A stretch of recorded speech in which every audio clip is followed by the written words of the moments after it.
Hi everyone, welcome back to my channel counter kitchen. আপনাদেরকে আজকে আমি দেখাবো ইলিশ বিরিয়ানি। প্রথমে আমি একটা শুকনো কড়ার মধ্যে 1 চামচের মতন ঘি নিয়ে নিলাম। পেঁয়াজের বেরেস্তা করার জন্য 1 চামচ আমি প্রথমে ঘি নিয়ে নিলাম। পেঁয়াজের বেরেস্তা করতে গেলে পেঁয়াজগুলোকে কুচি কুচি করে সরু সরু করে কাটতেও পারেন বা এইভাবে কাটতে পারেন, আপনাদের যে যেটা পছন্দ। আমি ঘরোয়া পদ্ধতিতে করছি যাতে তাড়াতাড়ি হয়ে যায়। আপনারা যদি খুব সুন্দর করে লোকজনকে খাওয়াতে চান, বাড়ির কোনো গেস্ট এসছে তাদেরকে খাওয়াতে চান, তাহলে আপনারা ভালো করে সুন্দর করে পেঁয়াজের সাইজ করে সরু সরু লম্বা লম্বা করে কেটে আপনারা পেঁয়াজের বেরেস্তা ভাজতে পারেন। আমি এখানে পেঁয়াজের বেরেস্তার মধ্যে একটু নুন দিয়ে দিলাম যাতে একটু টেস্ট হয় বেরেস্তাটা। ঠিক এইভাবে লালচে লালচে করে আমার ভাজা হয়ে গেছে। আমি ডিপ ফ্রাইয়ের মতন ভাজিনি, আমি একটু অল্প ঘি দিয়ে জাস্ট লালচে লালচে করে ভেজে নিয়েছিলাম।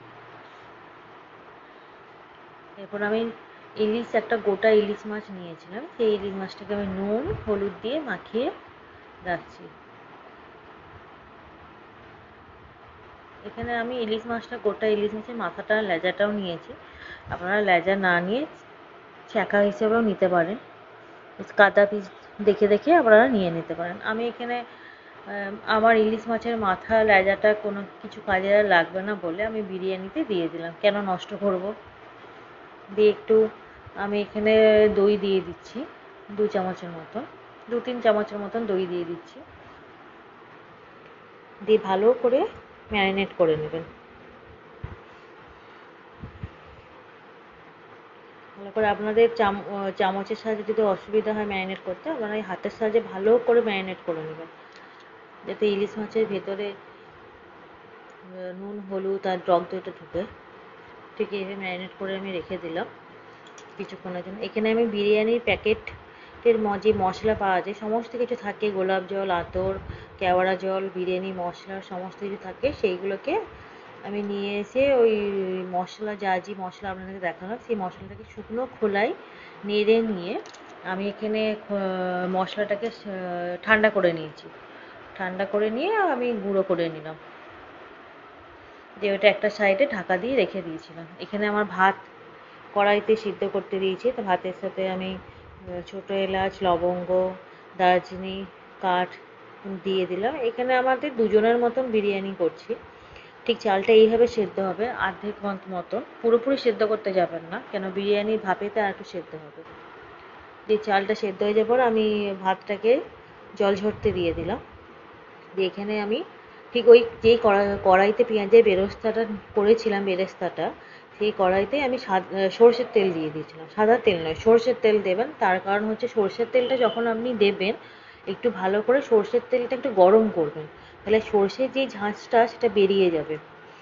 তাহলে আপনার সেই সর্ষের তেলে তেলের যে ঝাঁঝ গন্ধটা সেটা থাকবে না বেশি। ইলিশ মাছের সঙ্গে সেই গন্ধটা মিশে ইলিশ মাছের ফ্লেভারই পাবেন আপনারা। এটা ভয় পাবেন না যে সর্ষের তেলের গন্ধটা এর মধ্যে মিশিয়ে বিরিয়ানিটা খারাপ হয়ে যাবে। যথেষ্ট পরিমাণে খুব সুন্দর হয়েছিল বিরিয়ানিটা খেতে। এইভাবে ভেজে নিলেন। নেওয়ার পর এখানে আমি একটা মশলা পেস্ট করে রেখেছিলাম, সেটা আমি স্কিপ করে ফেলেছি।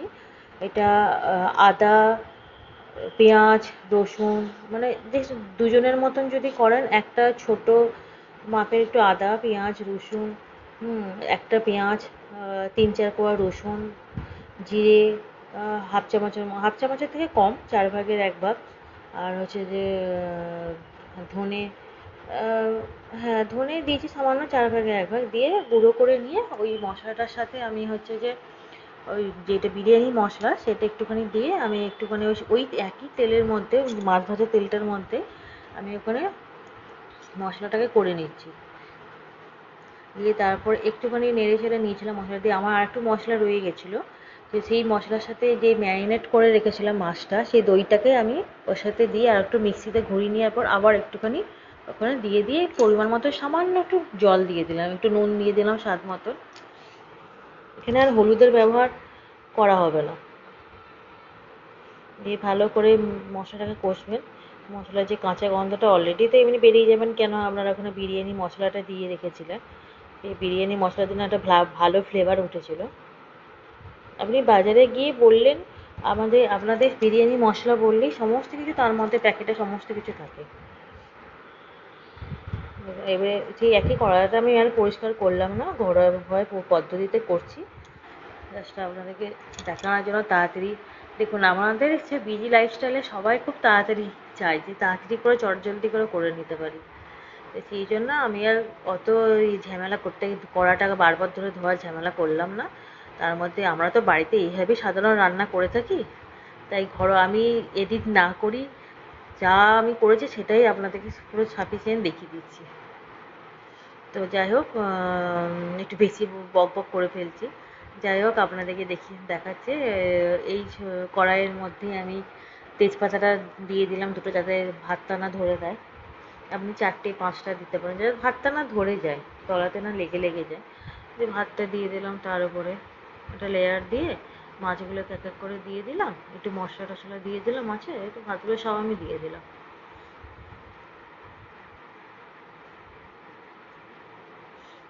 হাতে টাতে যা সে মশলা লেগেছিলো, কিন্তু মাছের তো বেশি মশলা আমি গ্রেভি ব্যাপারটা খুব একটা বেশি করিনি, অল্প স্বল্প করেছিলাম, যতটা ফ্লেভার যাবে আর কি।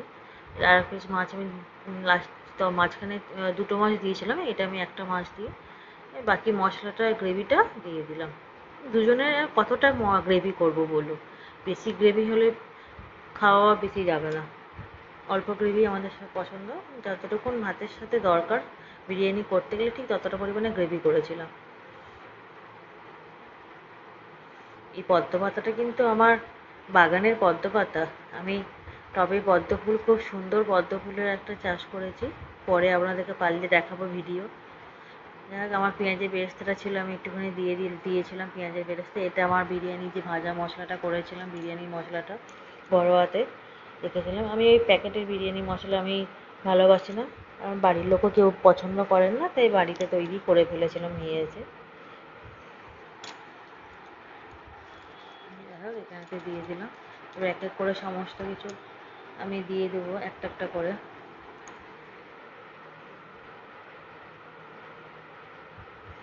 এটা হচ্ছে আমার গোলাপ জল,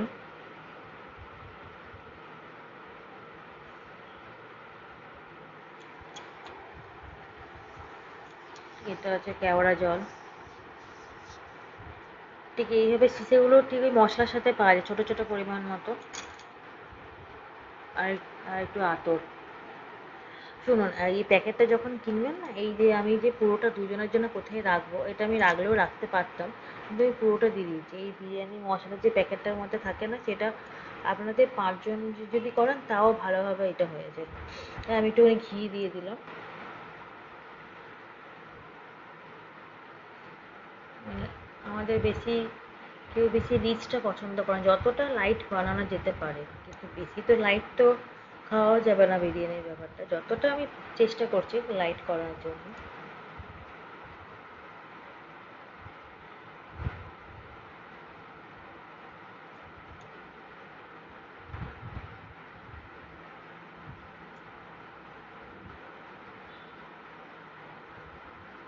এখানে আমি একটু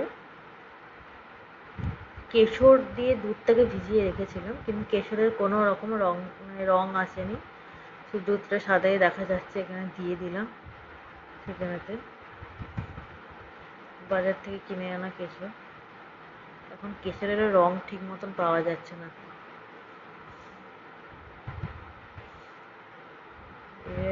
আপনি পদ্ম পাতা দিয়ে চাপা দিতে পারেন, বা হচ্ছে যে কোনো রকম হচ্ছে যে আমি এখানে পদ্ম পাতা দিয়ে চেপে রেখেছিলাম, এরকম একটা স্টিলের ফুটো ফুটো দেখবেন থালা এখন বাজারেতে পাওয়া যায়, বা গামলা, এরকম দিলে সব থেকে ভালো, মানে স্টিমটা যাতে বেরোবে, তার উপর একটু কোনো কিছু বাসন